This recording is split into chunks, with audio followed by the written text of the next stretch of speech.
Hello guys, আসসালামু আলাইকুম। আপনারা যদি ভুনা খিচুড়ি কিভাবে রান্না করতে হয় তা শিখতে চান তাহলে এই ভিডিওটি শেষ পর্যন্ত দেখবেন। ফার্স্টে আমরা কিছু পোলাও চাল মেপে নেব, তার সাথে অ্যাড করব সোনালী মুগ ডাল এবং মসুরের ডাল। তারপর সবগুলোকে মিক্স করে ধুয়ে নেব এবং কিছুক্ষণ ভিজিয়ে রাখবো। পাশাপাশি কিছু আদা ও রসুন ছিলে সেগুলোকে ব্লেন্ড করে রাখবো। এবার রান্নার পালা। প্রথমে আমরা একটা পাতিলের মধ্যে কিছু সরিষার তেল নিয়ে নেব, সাথে আমরা পেঁয়াজ কুচি এবং দারুচিনি দিয়ে কিছুক্ষণ নাড়িয়ে নেব। তারপর কিছু তেজপাতা ও এলাচ দিয়ে সেগুলোকে আরো ভাজতে হবে। যখন ব্রাউন হয়ে আসবে তখন তাতে পানি অ্যাড করব।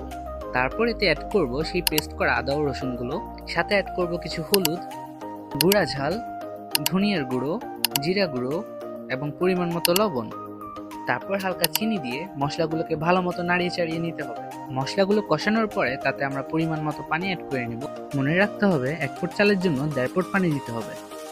তারপর সেখানে চালগুলো দিয়ে ভালো করে নাড়ি চাড়িয়ে নিব এবং ঢাকনা দিয়ে তাকে দমে রেখে দিতে হবে।